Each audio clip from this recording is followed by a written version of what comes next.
다 함께 사도신경을 통해 우리의 신앙을 고백하겠습니다. 나는 전능하신 아버지 하나님 천지의 창조주를 믿습니다. 나는 그의 유일하신 아들 우리 주 예수 그리스도를 믿습니다.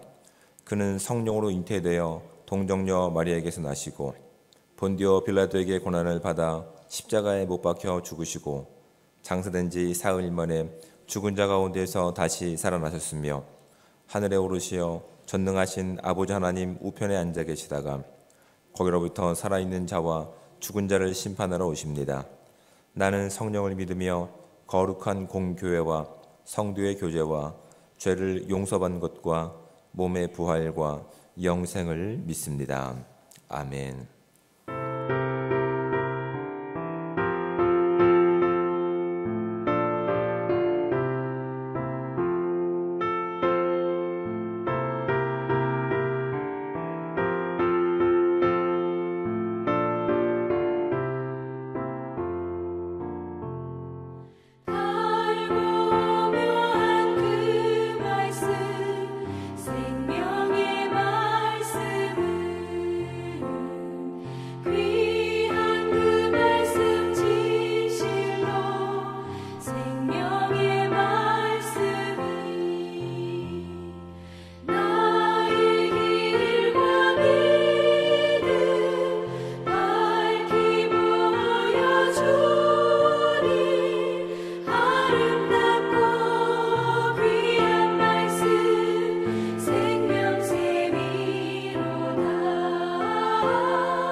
하나님 말씀 함께 봉독해서 읽도록 하겠습니다. 우리 함께 볼 하나님의 말씀은 신약성경 마가복음 4장 1절부터 20절까지 말씀입니다.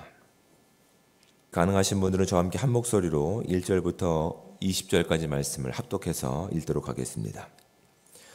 예수께서 다시 바닷가에서 가르치시니 큰 무리가 모이거늘 예수께서 바다에 떠있는 배에 올라 앉으시고 온 무리는 바닷가 육지에 있더라.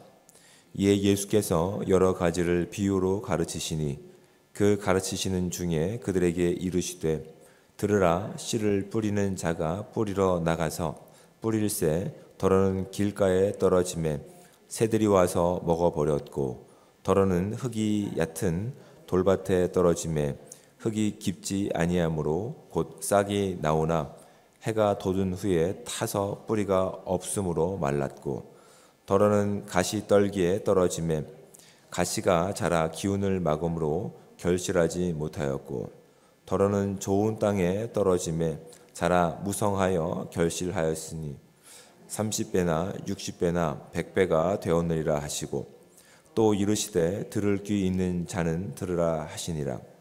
예수께서 홀로 계실 때에 함께한 사람들이 12 제자와 더불어 그 비유들에 대하여 물으니 이르시되 하나님 나라의 비밀을 너희에게는 주었으나 외인에게는 모든 것을 비유로 하나니 이는 그들로 보기는 보아도 알지 못하며 듣기는 들어도 깨닫지 못하게 하여 돌이켜 죄 사함을 얻지 못하게 하려 함이라 하시고 또 이르시되 너희가 이 비유를 알지 못할진대 어떻게 모든 비유를 알겠느냐. 뿌리는 자는 말씀을 뿌리는 것이라.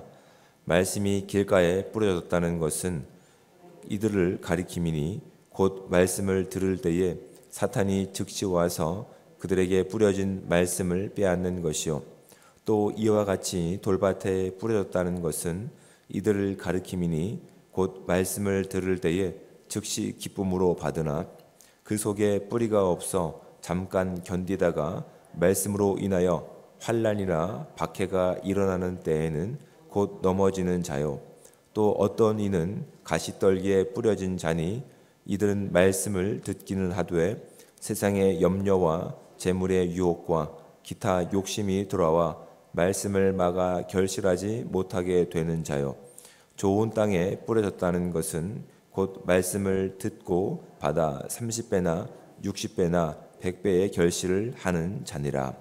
아멘. 우리 다시 한번 말씀을 묵상한 후에 하나님께서 우리 가운데 어떤 말씀을 하실지에 대해서 우리가 귀를 기울이는 시간 갖기 원합니다. 그 전에 제가 두 가지 질문을 여러분께 드리겠습니다. 이 질문을 가지고 묵상을 하실 때 더 깊은 묵상으로 나가실 줄 믿습니다. 첫 번째는 평소에 나를 덮고 있는 생각은 어떤 생각들인지를 마음 가운데 한번 질문해 보시기 바랍니다. 두 번째 질문은 하나님의 모든 말씀에 나는 아멘 하고 있는가라고 하는 질문을 우리 마음 가운데 스스로 하시면서 다시 한번 본문에 집중해 보시기 바랍니다. 제가 다시 한번 1절부터 20절까지 말씀을 봉독해 드릴 텐데 여러분은 눈으로 따라서 묵상해 보시기 바랍니다. 예수께서 다시 바닷가에서 가르치시니 큰 무리가 모여들거늘 예수께서 바다에 떠 있는 배에 올라 앉으시고 온 무리는 바닷가 육지에 있더라. 이에 예수께서 여러 가지를 비유로 가르치시니 그 가르치시는 중에 그들에게 이르시되 들으라. 씨를 뿌리는 자가 뿌리러 나가서 뿌릴새 더러는 길가에 떨어짐에 새들이 와서 먹어버렸고 더러는 흙이 얕은 돌밭에 떨어짐에 흙이 깊지 아니하므로 곧 싹이 나오나 해가 돋은 후에 타서 뿌리가 없으므로 말랐고 더러는 가시 떨기에 떨어짐에 가시가 자라 기운을 막음으로 결실하지 못하였고 더러는 좋은 땅에 떨어짐에 자라 무성하여 결실하였으니 30배나 60배나 100배가 되었느니라 하시고 또 이르시되 들을 귀 있는 자는 들으라 하시니라. 예수께서 홀로 계실 때에 함께한 사람들이 12 제자와 더불어 그 비유들에 대하여 물으니 이르시되 하나님 나라의 비밀을 너희에게는 주었으나 외인에게는 모든 것을 비유로 하나니 이는 그들로 보기는 보아도 알지 못하며 듣기는 들어도 깨닫지 못하게 하여 돌이켜 죄 사함을 얻지 못하게 하려 함이라 하시고 또 이르시되 너희가 이 비유를 알지 못할진대 어떻게 모든 비유를 알겠느냐. 뿌리는 자는 말씀을 뿌리는 것이라. 말씀이 길가에 뿌려졌다는 것은 이들을 가리킴이니 곧 말씀을 들었을 때에 사탄이 즉시 와서 그들에게 뿌려진 말씀을 빼앗는 것이요 또 이와 같이 돌밭에 뿌려졌다는 것은 이들을 가리킴이니 곧 말씀을 들을 때에 즉시 기쁨으로 받으나 그 속에 뿌리가 없어 잠깐 견디다가 말씀으로 인하여 환난이나 박해가 일어나는 때에는 곧 넘어지는 자요 또 어떤 이는 가시떨기에 뿌려진 자니 이들은 말씀을 듣기는 하되 세상의 염려와 재물의 유혹과 기타 욕심이 돌아와 말씀을 막아 결실하지 못하게 되는 자요. 좋은 땅에 뿌려졌다는 것은 곧 말씀을 듣고 받아 30배나 60배나 100배의 결실을 하는 자니라. 아멘. 마가복음에는 비유가 많이 없습니다. 마가복음 4장에서만 4가지 비유만 언급되고 있는데, 이러한 이유는 마가복음의 1차 독자가 유대인 중심이 아니라 유대의 문화와 풍습을 잘 알지 못하는 이방인 중심이었기 때문에 이방인들을 위해서 마가는 그렇게 그 문화를 알지 못하는 이들 가운데 비유를 설명할 이유가 없는 겁니다. 그래서 마가복음에는 특징적으로 비유가 적게 기록되고 있습니다. 다 이 마가복음 4장에 다 기록되고 있다는 사실을 우리가 먼저 좀 기억하면 좋을 것 같습니다. 그래서 비유를 언급할 때에도 그 비유가 분명한 목적을 가지고 있으며 그 비유가 온전한 뜻이 없는 비유들은 언급하고 있지 않습니다. 그 관점을 가지고 1절 말씀을 보시면 이렇게 되어 있습니다. 예수께서 다시 바닷가에서 가르치시니라고 되어 있습니다. 단순히 장소의 변경을 이야기하는 것이 아니라 주목할 말씀은 다시라고 하는 말씀이죠.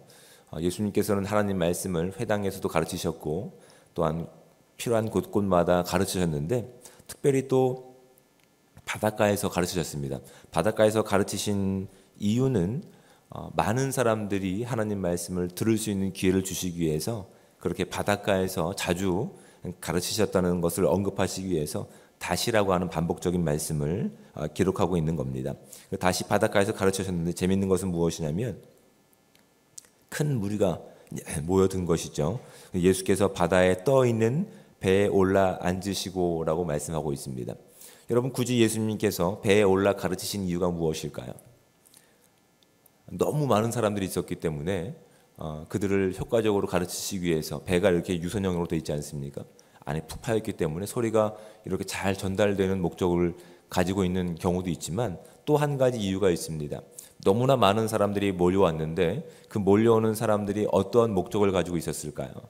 어떤 사람들은 병을 고치기 위해서, 또 어떤 사람들은 자신의 어떤 문제를 해결하기 위해서 예수님께 막 몰려오는 것들을 이제 거리를 두고 그렇게 무엇에 집중하기 위해서, 말씀을 가르치시는 일에 집중하시기 위해서 의도적으로 지금 배에 올라 앉아서 가르치시는데 지금 집중하고 계신 것을 우리 말씀을 통해서 확인하게 됩니다. 그리고 이제 그 많은 무리 가운데서 나름대로 유대인들이었기 때문에 이제 나름대로 그 유대 문화를 알고 있는 그 사람들에게 더 쉽게 접근하기 위해서 예수님께서는 비유를 가지고 말씀을 하십니다. 이 사람들은 대부분 유대인이었기 때문에 예수님께서 말씀하시는 보편적인 이 비유에 대해서 다 이해하고 있었을 겁니다. 우리가 잘 알고 있는 씨를 뿌리는 비유를 말씀하고 계십니다. 지금 이 비유를 통해서 우리가 확인하게 되는 것은 예수님의 말씀은 어느 누구에게라도 다 뿌려졌다라고 하는 것이죠. 하나님 나라의 그 복음의 메시지는 어느 누구에게라도 예외 없이 다 뿌려졌다는 겁니다. 다만 그 말씀이 선포되었을 때에 그 말씀을 듣는 우리의 삶의 태도와 방식이 무엇인지를 우리가 분명히 알지 못한다고 한다면, 아무리 하나님의 말씀이 우리 가운데 뿌려졌다고 하더라도, 하나님의 말씀이 그 능력을 가지고 우리 가운데 일을 한다고 하시더라도 우리는 그 말씀보다 무엇이 우리를 덮고 있기 때문에 우리의 걱정과 또한 이 세상의 어떤 근심들이 우리를 덮고 있기 때문에 하나님 말씀이 뿌려졌을 때에 온전히 그 말씀이 열매 맺지 못한다고 하는 것을 예수님께서는 말씀하고 계십니다. 제가 말씀을 이렇게 가르치면서 함께 말씀을 나눌 때 가장 두려운 말씀이 아마 이 말씀이 아닐까 싶습니다. 12절 말씀을 함께 보도록 하겠습니다. 12절 말씀. 이는 그들로 보기는 보아도 알지 못하며 듣기는 들어도 깨닫지 못하게 하여 돌이켜 죄사함을 얻지 못하게 하려 함이라 하시고. 여러분, 하나님 말씀 중에 저는 이 말씀이 가장 두려운 말씀인 것 같습니다. 하나님 말씀은 어느 누구에게라도 예외 없이 선포됩니다. 다 선포됩니다. 근데 여러분, 이 말씀, 하나님의 말씀이 선포되었지만 그 말씀을 알지 못하고 듣지 못하고 깨닫지 못하게 하신다라고 되어 있어요. 이게 어떤 말씀이냐면, 이게 이 출애굽기에서는 모세가 이제 바로 왕이죠. 애굽 왕에게 하나님 말씀을 선포합니다. 근데 바로가 어떤 마음을 보이냐면, 수동태와 능동태의 형태를 가지고 있는데, 처음에는 의도적으로 그 말씀을 거부합니다. 하나님의 말씀을 나는 듣지 않겠다라고 거부합니다. 의도적으로 거부하죠. 근데 이후에는 어떻게 바뀌냐면, 하나님이 의도적으로 그 귀를 막아버리십니다. 왜 막아버리실까요? 심판하시기 위해서 그러시는 겁니다. 여러분, 저는 이 말씀이 정말 두려운 말씀입니다. 우리가 하나님 말씀을 늘 듣는다라고 이해하고 있지만, 때로는 나의 감정 상태와 또한 내가 원하는 세상을 위해서 선택적으로 하나님 말씀만 듣게 된다면, 처음에는 내가 선택을 하는 것 같아 보일 겁니다. 내가 원하는 말씀만 들을 거야. 나에게 유익이 되는 말씀만 내가 선택해서 들을 거야. 근데 나중에는 어떻게 될까요? 나중에는 하나님께서 우리의 마음을 닫아버리실 겁니다. 그 닫아버리시는 이유는 심판하시기 위해서입니다. 그때는 돌이킬 수 없습니다. 여러분, 저는 이 말씀이 가장 두려운 말씀입니다. 우리가 하나님 말씀 앞에 늘 나아간다고 얘기합니다. 늘 정직하게 나아간다고 얘기합니다. 그리고 하나님 말씀을 듣는다고 얘기합니다. 근데 우리는 하나님 말씀을 언제 아멘하는지를 주의 깊게 생각해 보셔야 됩니다. 혹시 내가 필요로 하는 말씀 가운데는 아멘하고 있지만, 하나님께서 우리 가운데 원하시는 복음을 살아내는 부분 가운데서, 복음 가운데서 온전히 우리의 삶을 바꿔가시는 내용 가운데서 우리는 온전히 아멘하고 있는지를 살펴보셔야 됩니다. 처음에는 내가 듣기를 원치 않는 말이라고 해서, 내가 듣기 편하지 않는 말이라서 아멘하지 않았지만, 어느새 그 들려오는 메시지가 더 이상 나를 움직이지 않는다고 한다면, 여러분, 이건 심각한 겁니다. 여러분, 질병도 아플 때 가능성이 있는 겁니다. 아프다고 하는 것은 가능성이 있는 겁니다. 나 좀 살려달라고 하는 내 몸의 울부짖음입니다. 그때는 가능성이 있습니다. 근데 어느새 그것이 익숙해지고 무뎌지면 그때는 가능성이 없습니다. 하나님께서 우리 마음 가운데 들려주시는 그 말씀들이 우리 삶 가운데서 아름다운 복음의 결실과 하나님 나라의 능력으로 결실 맺혀지기 위해서는, 우리가 때로는 이해하지 못하고 때로는 내가 감당하지 못하는, 내가 듣고 싶지 않는 하나님의 말씀이라 하더라도, 이 말씀이 하나님의 말씀임을 믿고 오늘도 아멘으로 순종하며 나갈 때, 하나님께서 우리 가운데 우리가 원하지 않는 방식이라 하더라도 아름다운 하나님 나라의 복음의 결실들을 맺혀 주실 줄 믿습니다. 우리가 그 믿음으로 나가길 원합니다. 내가 원하는 말씀을 선택해서 들어서 내가 원하는 세상을 살아가는 것이 아니라, 지금 예수님께서는 하나님 나라 복음의 그 메시지를 온 세상 가운데, 모든 사람 가운데 선포하고 있다는 사실을 우리가 이 비유를 통해서 분명히 깨닫기 원합니다. 중요한 것은 우리가 그 말씀을 대하는 우리의 삶의 태도라고요. 내가 필요한 말씀, 내가 원하는 세상을 위해서 선택적으로 말씀을 듣다 보면 어떻게 된다고 12절 말씀 다시 한번 읽겠습니다. 이는 그들로 보기는 보아도 알지 못하며 듣기는 들어도 깨닫지 못하게 하여 돌이켜 죄사함을 얻지 못하게 하려 함이라 하시고. 여러분, 이 말씀이 우리 가운데 경각심을 갖게 하는 하나님의 말씀 되시기를 주면으로 축복을 드립니다. 하나님의 말씀은 살아서 오늘도 생동력 있게 우리 가운데 일하시는 하나님의 능력입니다. 그 말씀은 우리의 혼과 육과 모든 골수와 모든 것을 찔러 쪼개서 수술할 수 있는 하나님 말씀의 살아있는 능력임을 우리가 믿고 나간다고 한다면, 이 말씀이 선포하는 말씀 가운데 오늘도 아멘으로 복종하고 아멘으로 순종할 수 있는 귀한 은혜의 삶이 저와 여러분 가운데 충만하게 임하시기를 우리 주님으로 축복을 드립니다. 뒷면을 넘기셔서 여러분의 시간과 장소에서 깊은 묵상을 통해서 하나님께서 우리 가운데 무엇을 말씀하시는지 질문해 보시기 바랍니다. 네 종류의 땅 가운데 열매 맺는 것은 어느 땅입니까? 결실 여부를 땅이 좌우한다는 사실은 내게 어떤 교훈을 줍니까? 말씀이 가시떨기에 뿌려졌다는 것은 어떤 이들을 가리킵니까?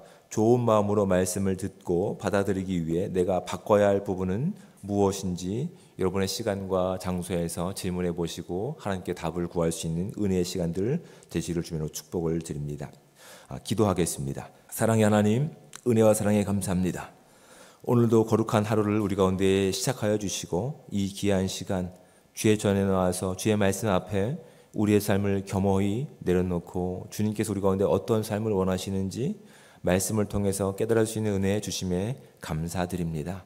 하나님, 내가 원하는 세상을 위해서 내가 듣기 원하는 말씀만 선택적으로 듣는 인생이 아니라 하나님 말씀이기에 때로는 너무나 벅찬 말씀이지만 감사함을 가지고 아멘 하며 나갈 수 있는 진정한 좋은 밭을 가진 우리의 신앙이 될 수 있게 도와주셔서 하나님의 나라와 하나님의 복음의 능력들이 우리 인생 가운데 그렇게 결실 맺고 열매 맺는 귀한 은혜의 시간들 될 수 있도록 주님 함께하여 주시옵소서. 오늘 주신 이 기회의 시간들, 어제까지 해보지 못했던 믿음의 훈련들을 할 수 있는 기회의 시간들 되기 원합니다. 다른 이들을 위해서, 관심 갖지 않는 이들을 위해서 관심을 갖고 기도하는 이 시간들을 통해서 하나님 나라가 우리 가운데 임하게 도와주시고 하나님 나라가 우리 가운데 열매 맺게 도와주시고 그 능력들이 우리 가운데 하나님 감당할 수 없는 기쁨으로 다가오시는 은혜의 시간들 될 수 있도록 주여 함께하여 주시옵소서. 오늘 하루의 모든 삶을 주님 앞에 의뢰합니다. 우리가 함께할 수 없는 그 시간 가운데서도 주님은 함께하고 계시오니 하나님 그 모든 순간 가운데 주의 영광이 드러날 수 있는 주의 나라가 선포될 수 있는 귀한 시간들 될 수 있도록 주여 함께하여 주시옵소서. 모든 것에 감사를 드리며 사랑이 많으신 예수 그리스도의 이름으로 기도드립니다. 아멘. 하늘에 계신 우리 아버지, 아버지의 이름을 거룩하게 하시며 아버지의 나라가 오게 하시며 아버지의 뜻이 하늘에서와 같이 땅에서도 이루어지게 하소서. 오늘 우리에게 일용할 양식을 주시고 우리가 우리에게 잘못한 사람을 용서하여 준 것 같이 우리 죄를 용서하여 주시고 우리를 시험에 빠지지 않게 하시고 악에서 구하소서. 나라와 권능과 영광이 영원히 아버지의 것입니다. 아멘.